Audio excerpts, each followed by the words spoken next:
Un homme va au restaurant. Il commande un steak frites. Le serveur apporte un steak tout bleu, presque vivant, et des frites congelées. L'homme, c'est pas cuit. Le serveur, c'est la cuisson saignant de naissance. La vache était encore en train de brouter. L'homme, je veux bien cuit. Le serveur repart, revient avec le même steak mais carbonisé. L'homme, là, c'est trop cuit. Le serveur, c'est la cuisson pompier. On a appelé les pompiers pour l'éteindre. L'homme, je veux un steak à point. Le serveur soupire, va en cuisine et revient avec une assiette vide. L'homme, où est le steak? Le serveur, il a été à point, mais il a pris la fuite. Il est parti par la fenêtre. On a mis des frites à sa place. L'homme regarde l'assiette. Il y a 3 frites et une fourchette en plastique. L'homme, je ne paie pas. Le serveur, vous devez payer la cuisson fantôme. C'est 20 €. L'homme se lève, sort. Le serveur court après lui. Au moins, laissez un pourboire. L'homme lui jette une pièce de 1 centime. La pièce tombe dans une bouche d'égout. Le serveur pleure. Le lendemain, l'homme revient au restaurant avec un steak cru dans son sac. Il dit, voilà, je l'ai retrouvé. Il était dans mon jardin. Il avait peur. Le serveur, d'accord, je vous le fais cuire à point. Il le cuisine. L'homme mange. Le steak a goût de gazon. L'homme, c'était une vache d'herbe? Le serveur, non, c'était un steak en carton. Vous vous êtes fait avoir. L'homme, mais j'ai payé. Le serveur, non, vous avez fui. Donc on est quitté. L'homme sort, furieux. Il va au McDo, commande un Big Mac. Le Big Mac est froid. Il le mange quand même. Il attrape la touristin.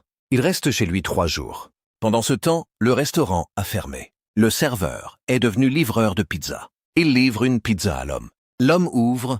La pizza est en forme de steak. Ils se regardent, éclatent de rire. Ils deviennent amis. La morale, les histoires de bouffe, c'est toujours meilleur quand on rit. Un gars va chez le coiffeur. Encore un, mais celui-ci est spécial.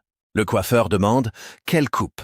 Le gars « Une coupe qui me rende plus intelligent. » Le coiffeur « Je peux vous faire une coupe, Albert Einstein, mais ça ne marche que si vous avez la langue qui dépasse. » Le gars « Je n'ai pas la langue qui dépasse. » Le coiffeur « Alors, une coupe, Stephen Hawking, mais il faut un fauteuil roulant. » Le gars « Je n'ai pas de fauteuil. » Le coiffeur « Une coupe, Bill Gates. Il faut être riche. » Le gars « Je suis pauvre. » Le coiffeur « Alors, je vous fais la coupe moi-même. C'est gratuit, mais vous risquez de ressembler à un champignon. » Le gars « Faites. » Le coiffeur prend des ciseaux, coupe n'importe comment.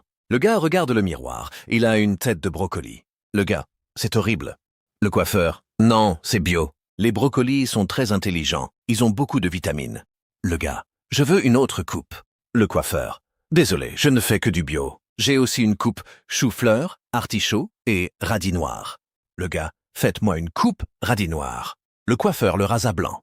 Le gars est chauve. Il ressemble à un radis. Il paye 50 €. Il sort. Les gens dans la rue lui jettent des regards. Un enfant dit « Maman, pourquoi il a une tête de radis ?» La mère « C'est un artiste. » Le gars rentre chez lui, se met un bonnet. Il va chez un autre coiffeur. L'autre coiffeur dit « Vous voulez réparer?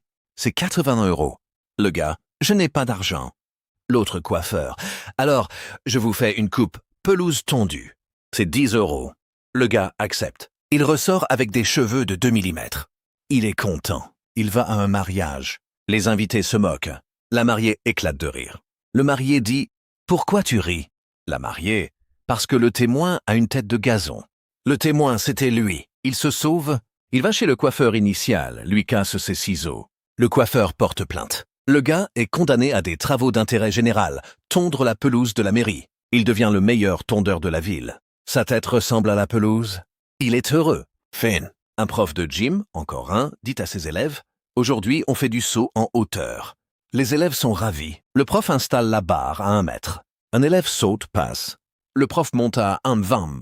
L'élève passe encore. À 1,50. L'élève échoue. Le prof « Tu aurais dû manger des épinards. » L'élève « Les épinards, c'est pour Popeye, pas pour moi. » Un autre élève dit « Moi, je saute à 2 mètres, mais avec un trampoline. » Le prof « Pas de trampoline. » L'élève « Alors, je saute en hauteur.